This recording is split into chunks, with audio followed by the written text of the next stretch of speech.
Good afternoon, everyone, and welcome to episode 1 of Sipping Tea with Stacy T. I'm gonna just give everybody a couple of seconds to log in, to join. And as you do, I just want to first of all thank you as you're coming in. I have my first person. Thank you for being here. I just want to say that this was years in the making. It was actually something that I felt that I wanted to do. And, anybody who knows me knows I have very strong opinions about lots of different things. But I didn't really know that or how it would be received. And so for that reason, I hesitated. And I had done a lot of the work to prepare for it, but I hadn't quite pulled the trigger, if you will. I haven't really just made the decision to get started. And also, lots of people have podcasts, lots of people have lives, and I really thought to myself, how can I compete with that?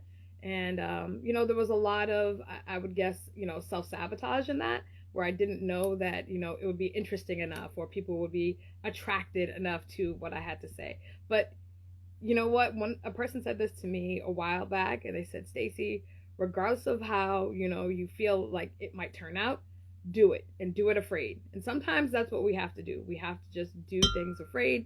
As I just clicked on my cup, as my teacup. But yeah, sometimes we just have to do those things, and just see how things will turn out. And so that's what I'm doing. I'm stepping out on faith and kind of just seeing how this will be. And quite frankly, I think that if it was birthed in me or if it was given to me as an idea, it is something that was meant to happen. So here I am. I am officially here, and I see another person has joined. So just really excited to have you here today. And obviously, if it's called Sipping with Tea, that means I need to be sipping some tea. So before each episode airs, I will have one of my lovely assistants pick or choose a tea for me to drink. And so today's tea is this one. It is Twinings chai tea. And I have to say, in all honesty, I was glad that this was the first choice because chai tea is actually one of my favorite teas. So I will be preparing that right now, putting my hot water into the mug. And you'll see that in a moment as it starts to steep. Chai tea is your favorite tea as well?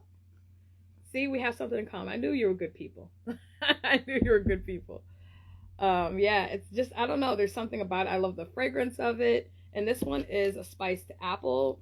Sometimes you can have like a spiced vanilla chai. This one just happens to be the apple one. So we'll see how this one, I don't know if I've had this brand specifically. I might have.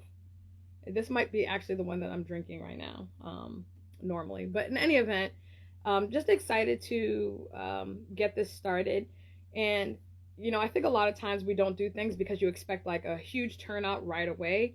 And for me, the Bible is one of the things that I, use as a lamppost. And it says, don't despise small beginnings. And I think that we do that. We really expect there to be an army right away. And that's not always going to be the way things happen. Spiced vanilla topped with whipped cream. I could probably do that at some point. I might have to, bring in bring in condiments and bring in things like that as well. All right, I see another person has joined. Welcome, welcome. Come on in. Vanilla chai is the truth. That is, I would say, the top for me. But I like a lot of different types of tea. But there's so many that I have not tried, and so I figured, why don't we do the taste and see, if you will, at the very beginning. It's still a little bit too light for me, so I'm gonna wait a few minutes on that. But thank you all for joining. Hopefully you're enjoying your Saturday. It is going to snow heavily tonight, so I'll be doing this and then kind of trying to relax a little bit before I get out there with my shovel. That's always great fun, right? A little cardio, if you will. So let's take a sip, and you'll also find out about me. I can't drink anything super hot or eat anything super hot. I like, my family laughs because they like things like scorching their roof of their mouth hot is what I call it. But, all right, so let's see. This is actually good. I think this is something that anybody who likes apple cider, and in full transparency, I'm not an apple cider fan. But I think anybody who likes apple cider would really, really love this particular chai. It has like a little hint of that. It tastes almost like there's a little bit of nutmeg and that type of thing going on there. So it's a very much a Thanksgiving, something you might have at that time, fall, that type of thing. But I'm also not that person that kind of falls into. The only thing that I have to have around Thanksgiving is eggnog, and we'll leave that alone. But I have to have eggnog because it's just something that I like to do. Today, you might have noticed that there was a topic, and so for each sipping tea episode, there will be a specific topic, and this one is about being you and all of you. You know, this is something that has been a conversation that I've had multiple times, and just to give you a little bit of background for those of you who don't know me all that well, again, my name is Stacy, and I have worked in lots of different environments. I would say my career path has been a bunch of pivots. That's kind of how I look at it. I started off as an HR professional, kind of working in recruitment, and fell into that. And then from that, pivoted my skills to teaching. So I was an educator for 11 years, which was really funny because it was one of the jobs I said I would never do. And not because I don't think education is super important, not that I don't respect it. It's because I don't really think that it is respected all that much. And quite frankly, it doesn't pay all that well. And, you know, as I was a young person trying to get out there and trying to, you know, make my mark in the world, didn't know that that was something that I wanted to do. But, you know, the thing is, you know, sometimes in your line, in your lineage, there are specific jobs that maybe your family has done. My mom was a teacher for 45 years, so I think it was just in the bloodline. My sister also teaches in a variety of capacities, mostly training. So it's something that the family has done. And honestly, even though it was not something I planned, it was one of the most rewarding experiences of my life. I think about it often. And in my last position was still doing training, still doing teaching, still encouraging people. So that's something that I just, you know, I think that it's important to remember that even though it's not the path that you thought or planned out, that it still can be a fantastic experience for you. And if you want to see God laugh, make your own plans. Because I am a firm believer that He has an amazing sense of humor. So let me talk about being myself. You know, for the longest time, I really felt that, and still in some capacities felt that I needed to present in a way that was acceptable. Now, the funny thing is, I still to this day do not know what that is. I don't know what being acceptable is. I don't know what the expectation that people have on, you know, how you conduct yourself. But what I have noted is there's been a lot of me and just being me that has rubbed people the wrong way. And so oftentimes what I've recognized is I think people, when they say, "Oh, Stacy, I want you to be yourself," they want you to be as much of yourself as makes them comfortable. And, you know, that doesn't work for me. It just doesn't work for me. I think the older that I get, and I am on the latter part of my 40s, but the older that I get, I have less and less tolerance for trying to show up as somebody that I'm not. Quite frankly, it is exhausting. I don't know how many of you have ever felt like, you know, you have to show up differently than the person that you are. And if you do, you can kind of leave any of those experiences in the chat. But, you know, it's challenging. I will tell you that I grew up in an environment where no one looked like me outside of my family. And I grew up in a small suburb of one of the larger cities in Massachusetts. And, you know, in that place, there was nobody who looked like me. There were definitely no teachers outside of my mother, who didn't work in my school, that looked like me either. There were very, very, I would say maybe in the high school, let's say, I believe there were 365 people that graduated in my graduating class. Just to give you kind of a frame of reference, 5 of us were Black. So there was nobody that I had as a lamppost to, you know, to feel, to be able to kind of to look at that part of my culture, right? Because culture is lots of things. It's how you're raised, your faith, language you might speak, food you may eat, etc. So there's lots of pieces that go into that. But to explore that part of my culture, other than being able to, go home every day or go to church, which was out of that area, I never had exposure to that. And so there was so much of me, and you probably heard of the term imposter syndrome, but there was so much of me that felt like that all of the time. I always felt like I'm not just doing just enough, or I'm not, I don't fit in just the right way. I have to do this. I have to act like this or speak like this. But at the end of the day, I could only be me. I didn't know how to be anything different. But one of the things that I learned early on, again, was that wasn't necessarily what other people wanted to experience. I would say one of the more pivotal childhood memories that I have was,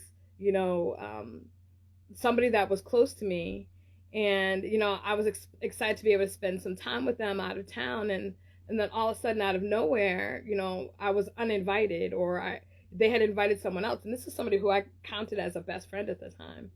And it was really challenging, because I found out that it was because they said I would feel uncomfortable, and that was after pushing, because first it was, oh well, your sister can't come, I can only invite one person. But then it was, we think you would feel uncomfortable. There were things like, the High School Musical being changed so I wouldn't kiss a boy that didn't look like me. It was things like, being a friend of mine in high school telling me that he wanted to invite me to the prom, but his family said absolutely not. All of these things, right? They basically tell you, Stacy, you can show up, but not like that, right? And so as a growing young adult, and then growing into adulthood, how does that read? How do you formulate who you are? Does it tell you to be ashamed of parts of yourself? Does it tell you, what? That part, you should kind of hide that away or make it less pronounced. Now, that might be possible for some people, but as you can look at me, I am wonderfully melanated. There is no way that I can hide my black skin, right? And I wouldn't want to if I could. But regardless of that, those are one of the things that when you're looking at it, people might say, maybe you should just speak a little bit like this, or do this, because it would make somebody feel less uncomfortable. And those are things, and you may have heard of people, talk about a thing called code switching. There's a lot of that you learn as a young person that is that's what they call now othered, right? You're different than the majority of people that are around you, and you learn as a survival technique to basically code switch. So you're one way around, one group of people, and then you might kind of change it up a little bit around another set of people. Now, I know some people will say, oh, that means you're not being real, who you are, being authentic.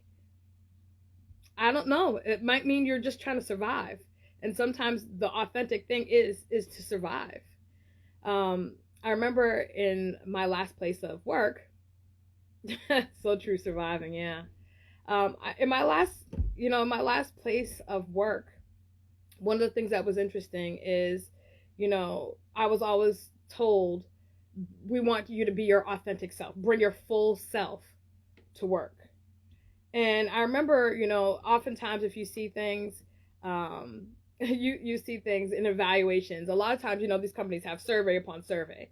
And in the surveys, one of the things that they'll ask you is, do you feel like you can be your full self at work? And I would always say no, right? And they know that I said this, so it's not a surprise if they're looking back, right? But, I would always say no. And I remember one time I had an honest dialogue about that. And they said, well, why do you feel like that? I said, because at no point do you want me to be all of who I am in a place of business. You just don't. And it may make you feel bad that I'm saying that. And I'm not intending to make you feel bad, but that's the truth. The truth is, you don't want, for example, I'm a Christian. if somebody says pray for me, I might pray right there, right? Because sometimes you get busy and you forget to pray. So if somebody says, Stacy, can you pray for me? I'm going to pray. And for some people, that's fine. And then for some people, they're like, can you dial that down a little bit? Well, I'm not at the place where I want to do that. Like, yes, I can, and I can be appropriate in all of those things, right? I get it, time and place. But, the reality of it is that's my full self. So if you're saying, Stacy, bring your full self, that is part of who my full self is. So do you want that piece, or do you want me to tuck that piece away?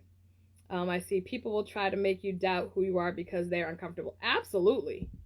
Absolutely. I mean, I've had so many experiences where people have and have been successful.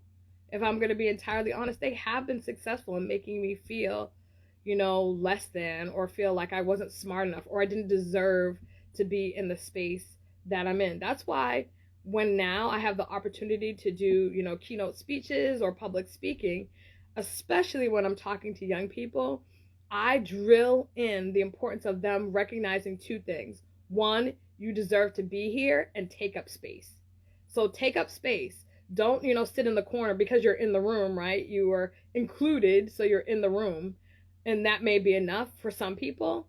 Because some people might say, well, yeah, we invited them. They were there, so I don't know what the problem is. But did you give them an opportunity to speak? Did you invite them into the conversation? So that's why I tell people, take up space and know that any room you walk in, you deserve to be in. Because there's such an effort to make people feel like that's not the case. And so for me, that's kind of one of the areas that I drill home. Now, I've let this steep a little bit more. As I said, I'm not a huge apple cider fan, so it tastes more apple cider than chai to me, but I'm going to give it another taste.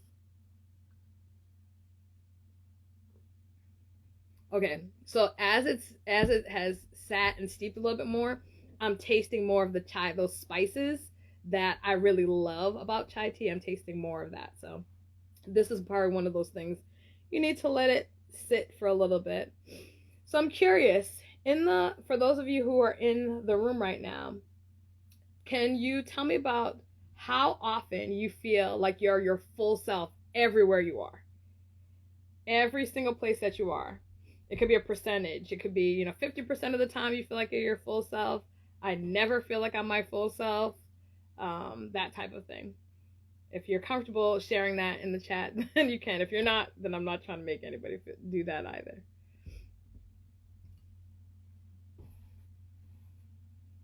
And at some point, what I will be doing, and I'll kind of give you guys a little bit of a rundown of the expectation of sipping tea with Stacy T. At first, when I did it, I didn't really know how often I would be doing it. My intention at this point is for it to be a weekly live. It may be at this time, but I'm feeling out, is this a good time for most people? Is this not the best time? Obviously, what I'll be doing after this is loading this so that people can watch it and seeing what people are most comfortable with or most excited about regarding the time frame. And then I'll also be able to have a variety of topics. There will also be special guests. So some of you that are on here right now didn't know it, but congratulations. You may be asked to be one of my special guests. I'm excited because I think it's important that people hear perspectives. There's topics I have from dating in my 40s, about, weaponizing the Bible, things about, what it is to be a Christian now, peace of mind versus giving you a piece of my mind. So there's lots of topics that I, plan to discuss. I feel like also the reason why I wanted to do this now is there's a need for people to talk. There's a need for people to connect. And there's so much of a disconnect and so, so much, I think, what I would call hurt right now that's happening. And for me, this isn't me speaking to people and connecting with people and hopefully, reaching people is an opportunity for me to, first of all, tell people they're not alone in what they might be experiencing. Oftentimes, that's the hardest part is we feel like we're by ourselves in whatever we're going through. And so my intention was also not just to be talking. My intention is for it to be more, conversational. So don't feel like you just have to listen to me talk, which if that's fine, that's what you choose to do as well, because for some people it's a good way to zone out. But my hope is that you feel like you can communicate with me. So I see 80% of the time, 90% of the time. That's amazing. If you feel you can bring your authentic self, or be your authentic self 80 or 90% of the time, that is awesome.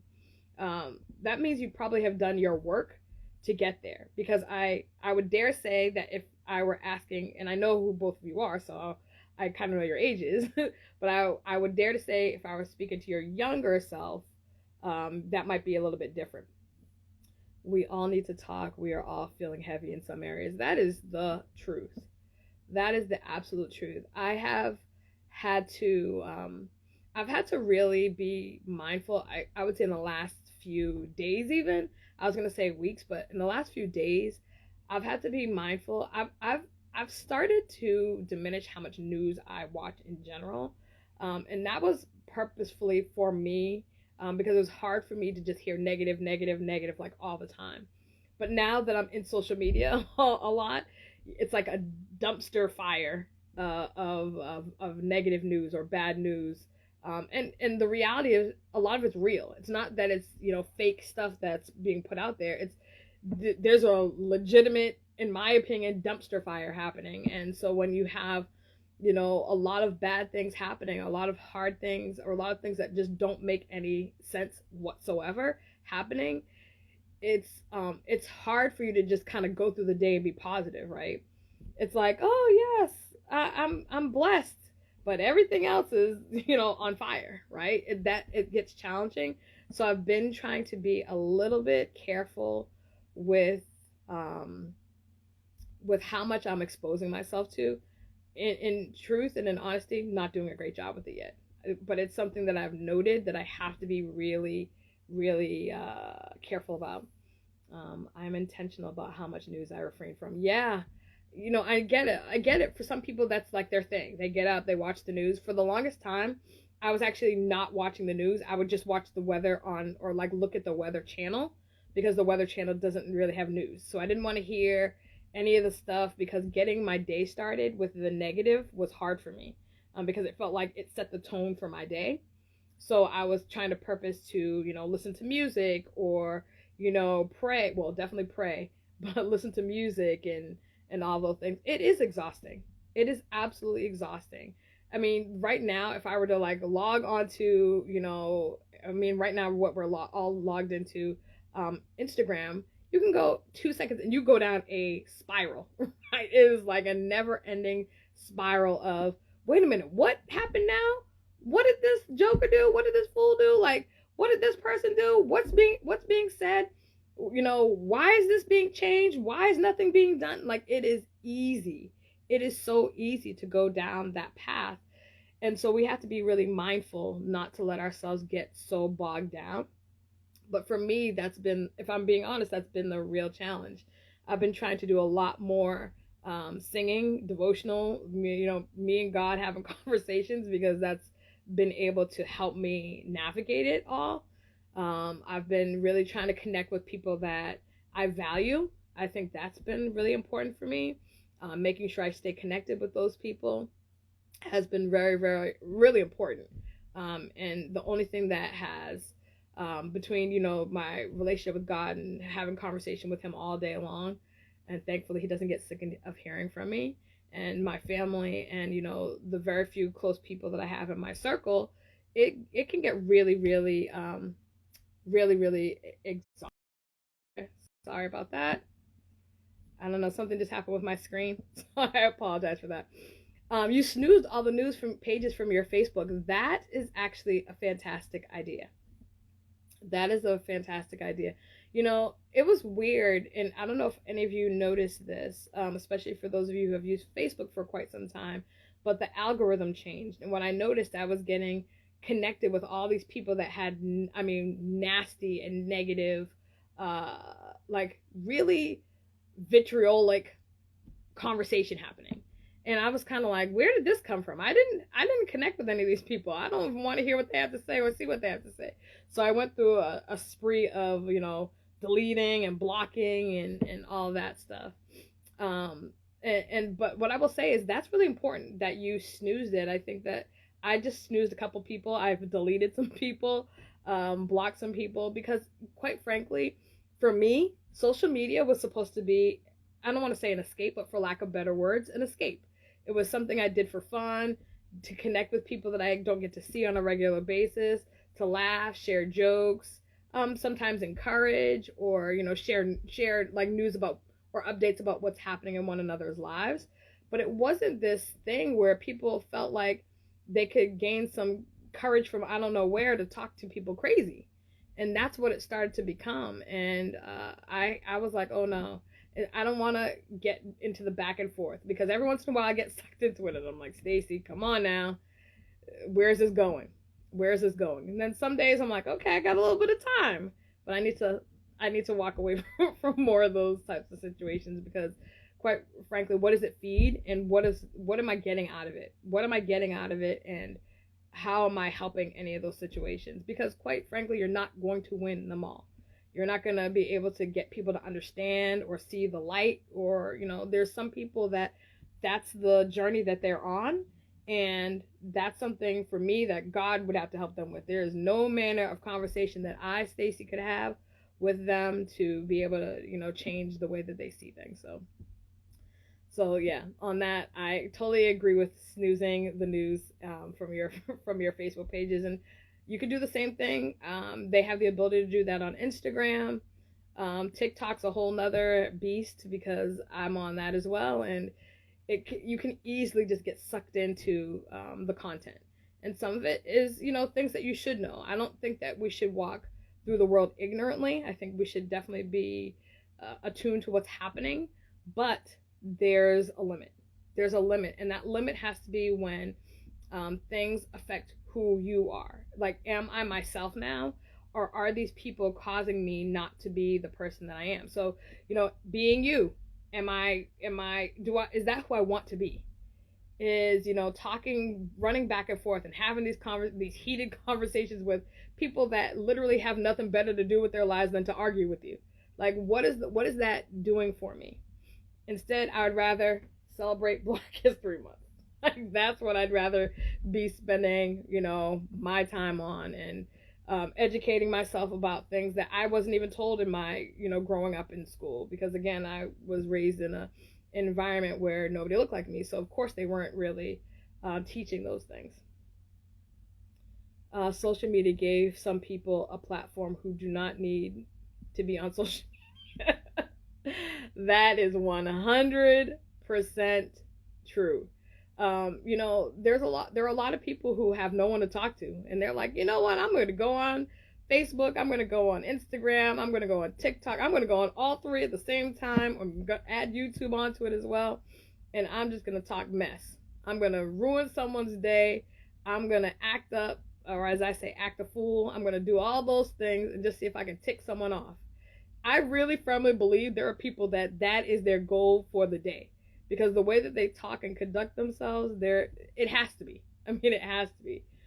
Keyboard warriors, they really don't want conversation. They don't, because there have been times that I've really tried to understand where people are coming from, and I've reached out to them, even privately, and I've said, I see this is what you feel, but this is the reality that we are experiencing, and I'm trying to understand how you don't see that. Like, and that was like a real heartfelt, like an ask. I wasn't trying to be confrontational. I wasn't trying to be any of those things. But what happened is automatically there was a thought that I was trying to be confrontational when I was literally asking a question for understanding. One of the things that I've started to learn about people, if they don't want to know, then they'll make everything your fault. They'll make you aggressive when you're just being assertive or being direct. And some people don't want that. The other thing is in being yourself, because I find myself to be an assertive person, but I also find myself as somebody who likes to have a conversation about what's happening. And a lot of people don't. My sister and I have talked about it. A lot of people do not like confrontation. They will do anything and everything to avoid an honest conversation about what's happening. They'll cause conflict, but they do not want to have a conversation or resolve conflict. And that that to me is frustrating, because I've, been called aggressive because I want to have a direct conversation, or, combative. And I'm like, well, we understand why that typically gets assigned to black women, because, we're aggressive, or the angry black woman, right? But the reality of it is I can be a passionate speaker. I can be a direct speaker. I can be an intelligent speaker and not be being aggressive. Maybe you don't like what I'm saying, so you want to assign it a tone, but there's no tone. And let me tell you, I know when I have tone, right? I absolutely am aware when I have tone. I am old enough to know when there's tone, and when there's not, it's frustrating to people to assign one to you. And I think the other thing that's frustrating is I'm allowed to have tone every once in a while, right? It's this thing where, like, oh, there she is. She's getting aggressive. You know how they are. I'm like, oh gosh, here we go, right? But again, as the older I get, the less and less I'm caring. The less and less I'm caring about that. And again, it's not in a way that I don't care about people, because I want people to, to be well and to live well and to be happy. But I can't worry about the fact that you don't want to hear truth. Like, I can't, there's nothing I can do about that. I can try to wrap it up in a bow and put it in a sugar cube and all those things. But if you don't want to hear it, you're going to find a reason to have problem with what I'm saying. The issue is many people feel their opinion is fact and want others to accept it. That is for real the truth. That is fact. That right there is fact. It's been eye-opening. I would say the last 8 years, last 10 years, there's been this like kick of people making lies or making misinformation, the fact that we have misinformation and disinformation as even terms that people, share regularly, that just tells you that a bunch of folks are lying and trying to make it the truth because it makes them feel better, or it, appeases their conscience. A lie is a lie is a lie. It's always been a lie. Just because it doesn't, because you've been able to tuck it away in a place where it doesn't matter to you, doesn't mean that it is not indeed a lie. So yeah, that's been really frustrating. I would say the last few years is seeing how easily people will just change a narrative to make it suit their needs. One of the things that I've had conversation about is, you know what? Everybody's not going to agree, but back in the day, and it's funny because now I feel older, right? Back in my day, back in the day, everybody had like the same moral code, right? Certain things were right and certain things were wrong. That is gone. Like, those days are long gone. People, it's like whatever works for me is whatever works for me.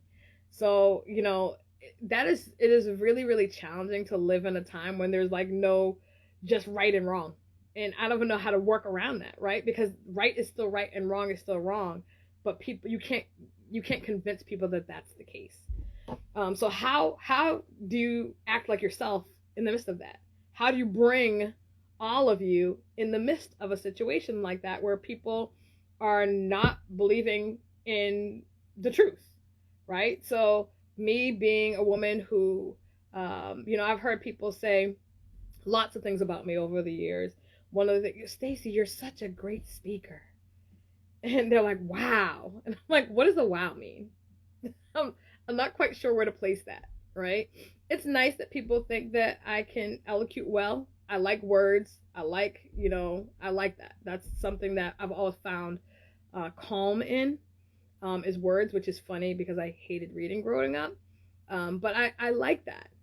But the reality of it is there are some things that are just me, and that doesn't, because it's not you, that doesn't mean you have to say it, in a way that is shocking to you. It's shocking to you that I can speak a specific way. And at first I used to think it was a compliment until I kept hearing the wow. Like, wow, you speak really well. I'm like, as opposed to whom? Right? Who are you saying does not speak well? Is it surprising that I speak well because I live in the city? Is that what you're saying? What is your reasoning? And you'll see people get flustered, right? And it's not every person that says it. You have to learn, know your audience, and I do know my audience. I'm very well adept in reading what a person means when they say things. And every once in a while, guess what? I'll get it wrong every once in a while.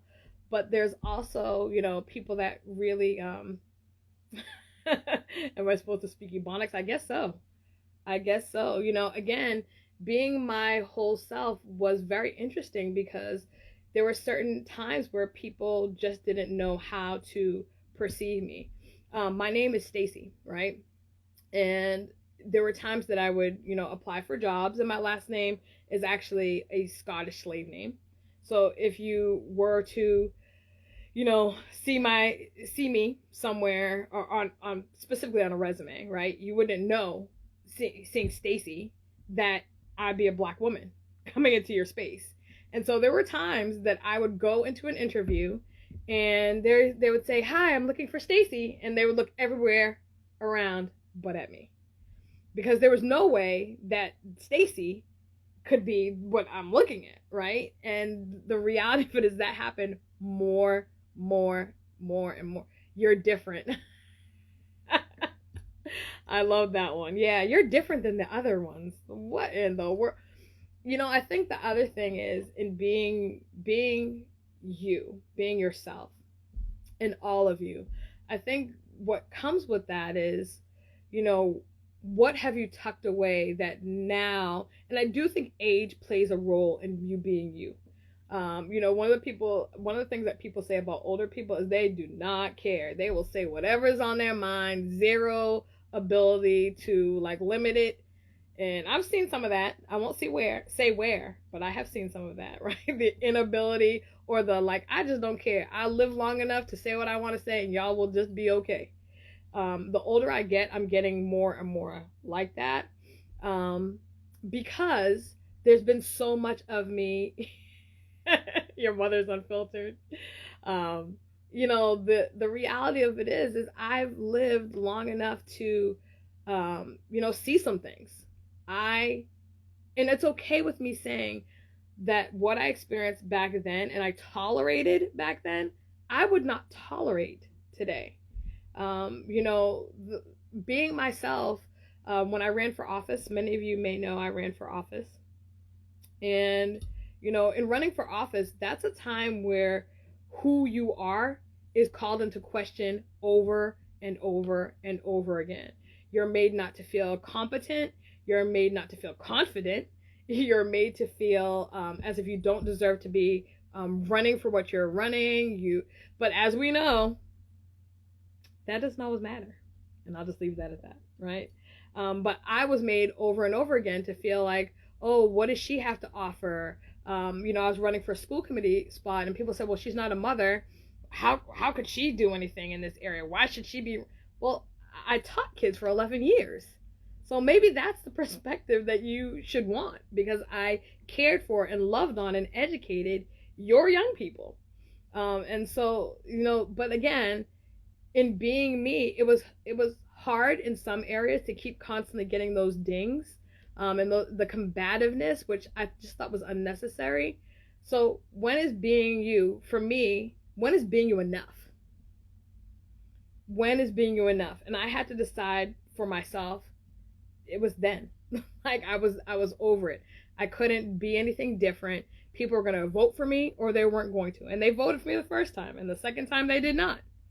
Right? But the reality of it is I had to say enough of any of the other stuff. Like, Stacy, you as you are enough.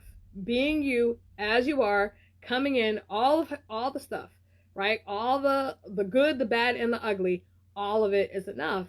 And we don't often have those conversations with ourselves.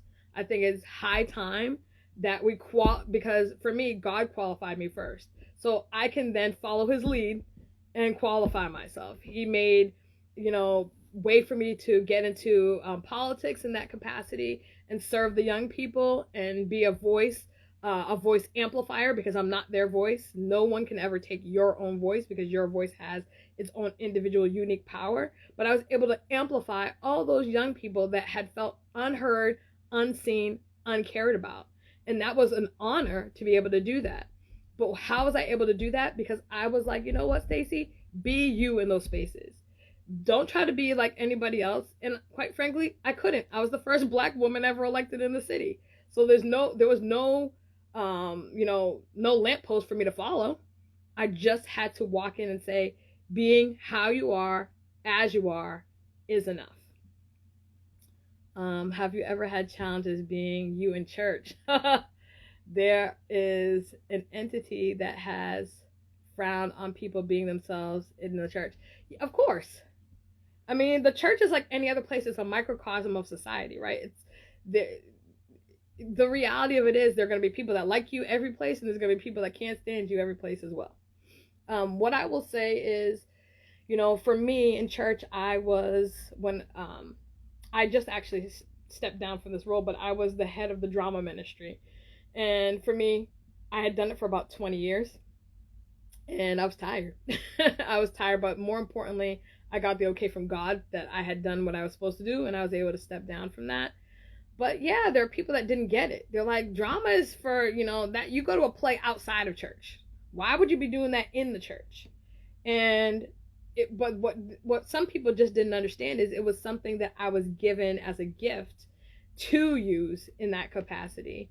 So there are people that didn't get it, were very vocal about the fact that they didn't think that it was something that, should happen in that space, or it should happen on a Friday night, not on a Sunday morning, that type of a thing. But again, God gave it to me. So if he qualified me, I have to walk with his qualifications. I can't be concerned that sister so-and-so, brother so-and-so doesn't like it, doesn't get it, doesn't think that it deserves a Sunday spot. It doesn't matter to me if it was Sunday. The only reason I didn't like Fridays is because people got to work and get there. That's a whole nother story. But it doesn't matter the day. If you're sharing the word, you're sharing the word. But, some people, you're right. You cannot please everyone. Hey, Tiffany. You can't please everyone. That's just the reality of it. There are going to be some people that, and you know what? Some people are just miserable. If I'm going to be entirely honest, there are some people that are just miserable, some people that are sad, and then some people that are going through things that project onto you, right? They're not happy, and so they're like, well, I don't like it, and she shouldn't be doing it. Okay. I mean, honestly, I've faced it in so many aspects of my life that it just doesn't faze me in the way that that it would when I was younger. When I was younger and people said things to me like that, it was really hard. It was very, very hard. I took it very, very hard. I didn't necessarily show it. I mean, my family knew, but I didn't necessarily show it because, me, I was like, no, they're not going to see me cry. I'm going to cry later. Right? So I wasn't going to cry in front of them, but, it was hard. I'm a very sensitive person to this day. And one of the things that before I close out is I want to talk about that as well. For a long time, I was ashamed of being a sensitive person. And even my family, they nicknamed me Waterworks because I was the type that would cry, and I still do, cry a lot. Yes, misery does love company. Never open that negative They do love company, but they can have company by themselves and with themselves. But just going back to, me being a person that's emotional, for the longest time, it was something that I felt like was a deficit. It was a negative part of me. And I, used to always ask God, like, man, can't you just like toughen me up? And then I went to the opposite end. I didn't care about nothing. Oh, well, you hurt yourself, you'll be all right. Like, it was like the opposite end of the spectrum, right? And that was probably like in my 20-ish, I would say 20s, that I kind of went through a period of that. And I didn't really like that. Like, I didn't like that person, and I didn't feel like that was like who I was, right? I wasn't being myself.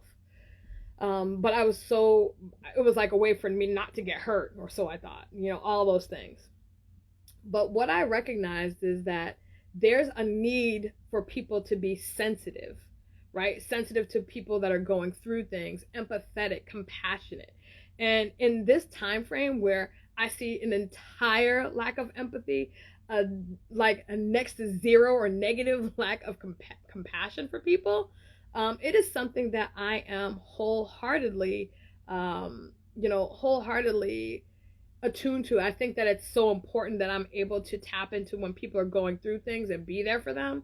But it was not something that I knew how to handle all the time. So when people, and it's still a challenge, you know, when people are suffering, it bothers my spirit, and it's something I'm like, okay, God, you got to take that from me because I can't hold on to that.